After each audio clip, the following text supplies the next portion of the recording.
So it is me and our guest investor today, who I'm super pumped to meet, community member whose name I have butchered 1,000 times, but I think I got it right now. He's a physician out of Maryland. Him and his wife are both physicians, 2 young kids, and now they are real estate investors. Yves-Richard Dole, welcome to the show, my friend. Eve without the S. Eve, God, see, I keep butchering it. All right, by the end of the show, I will get it correct. Yves-Richard Dole, man, welcome to the show.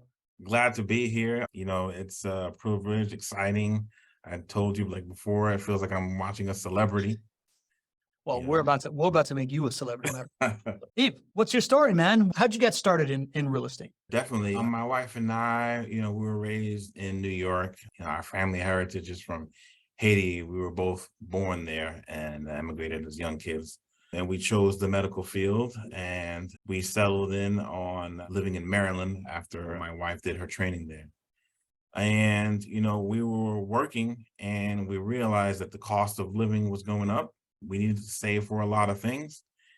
And we calculated, what our salaries were, which we were privileged, to be, having a good income. But the amount that we needed for future savings and the cost of education, things like elder care, it just wasn't adding up. We needed, we knew that we could only work a certain number of hours before getting burnt out or not having enough time for kids. So we knew we needed to have a separate stream of income, because if something happened to one of us where we wouldn't be able to work, what would we do?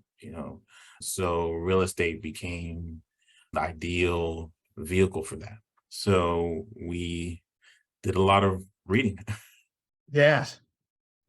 We were just talking about that, man. I think would be interesting to talk about is this idea that I think there is a fallacy out there that people think, man, you're a doctor. Why do you even need to invest in real estate? Like you're like these high income earners, but you said it yourself. You're dependent on like doing these procedures, and you almost mentioned it as risk mitigation, right? Like you're trying to start a second stream of income because you want to hedge for the idea that if at some point you can't be working, or you want to, I guess what is your why, right? I don't want to speak for you, but you kind of mentioned risk mitigation in there, which I thought was really, really interesting for your profession. Correct. Yeah. Our parents were fortunate enough to have done well after immigrating from Haiti, but still, they weren't entrepreneurs and, don't have a whole lot of savings.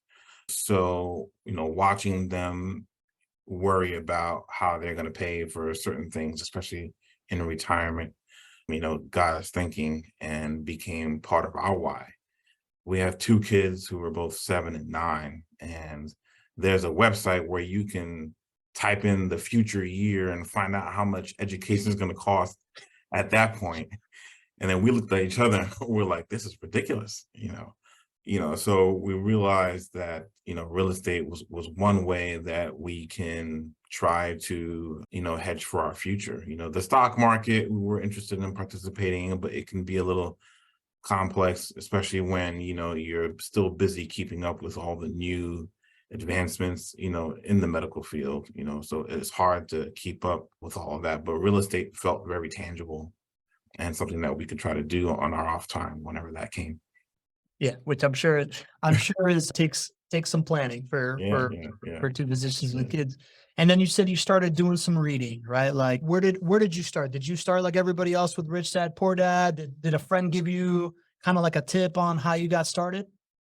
Yeah, Rich Dad Poor Dad is definitely one of those books that, somehow is circulating around as the first book that people get, to try to, stimulate the appetite on real estate. We went to a Fortune Builders seminar locally in the city of Baltimore, where we met some very charismatic individuals who were able to explain to us how real estate worked. And we also met a lot of people in the audience that were local, that we stayed in touch with, and were actually able to see how they were able to use real estate for themselves, to increase wealth building. Yeah, man, a lot of such a likely story inside of our community, right? Like the Fortune Builders path to finding JWB, the idea that, Fortune Builders are not Fortune Builders, the idea of being surrounded by other people that can give you context of, how it's working for them, right? Like we're super grateful for like to like the Lees and the Jens of the world and the Andrew Barnhills of the world that like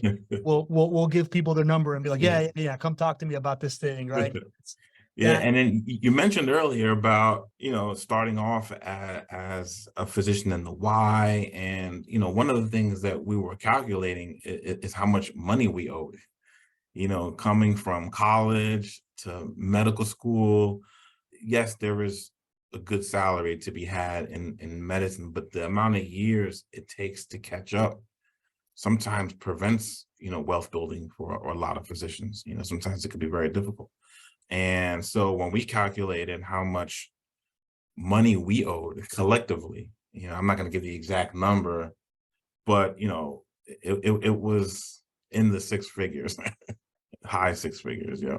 yeah. It's a small fortune to pay for medical. I Yeah. wonder, I want to get into the property, but Yeah.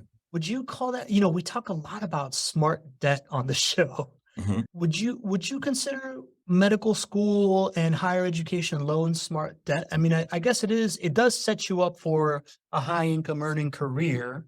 Correct. I wonder how you think of that debt. I think, when it comes to education, I think that if somebody has a passion for something, then I would go for it. Yeah. How to pay for it. There's definitely, now you have YouTube, plenty of education. Back then, when I remember when I was in college, the internet was just starting. You had to actually go to the library or have a financial consultant that was pretty knowledgeable about how things worked. But if you're passionate about something, I would go for it, Yeah. worry about how to pay for it later, Yeah. because, we live in a country where there are plenty of scholarships. I remember one summer I worked at Home Depot and they had a scholarship. And I was like, how does Home Depot relate to medical school? And they said, they gave me the pamphlet, and lo and behold, there was a clause where, they felt that, all homeowners, should learn how homes work and things of that nature. So they value teaching people and gave you 5,000 towards your education. Smart. So a lot of opportunities to get by when pursuing your passion. That's awesome. That's a good insight to know, man. It's an interesting conversation. All Mhm. right. Right now, we're at the time where we are going to test that knowledge of the stuff that you've been studying up on. We're going to put up the property of the week. You are our guest investor. You know what I haven't done? I'm gonna be honest. I have not looked to see what GC's notes were on what he loves Yeah. about the property. So I'm gonna be doing this on the fly. But we are gonna magically whisk ourselves away here to this 7477 Proxima Road, Jacksonville, Florida, 32210. Got a purchase price of $230,000, monthly rent of $1,531, 4 bedroom, 2 bathroom, 1,528 square foot. Finished construction status. It's been remodeled here. It's got an average duration stay of 4.5 years. Annual appreciation here in Jacksonville, which is the best in class cash flowing market of 4.6%. Still has that buyer credit available for anybody that's getting in here before the end of March. I think if you do, you got to get it quick. But this is what we love talking about here on the Not Your Average Investor Show. This IRR of 13.03%. Yves, as an investor yourself, when you're looking at properties, when you're looking at this deal right now, what's the first thing that you normally like to look at here? Definitely the purchase price and the monthly rent. Tell me more. And everybody purchases properties different. Some people purchase it with cash or conventional financing. We are more in the conventional financing, bracket. So we'd want to make sure that, the monthly rent covers, the mortgage, and hopefully there's some cash flow left over to put back towards the property. Yeah, there you go. Tell me more about that, right? So if you are a conventional financing person, when you're thinking about it, like conventional financing versus cash, what are you thinking about it? Why is it that you're leaning into doing it with conventional financing? Because we are late income earners, we don't really have a lot of savings built up necessarily for investing. So, but we do have borrowing capability based on our credit. So that's the avenue that we choose. Yeah, that makes sense. We've mentioned that a couple of times here, right? Like as physicians, you're very lendable, right? Like Mhm. people love loaning you money because they think you're not a high risk of not paying it back, right? Because you got these magical abilities. So you're taking basically the debt that you can get as a doctor because of the income that you're earning. You're putting it into these properties.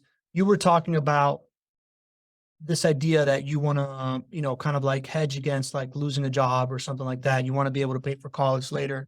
Tell me how you think about like the cash flow that you are looking for when you're looking for one of these deals versus the investment as a whole.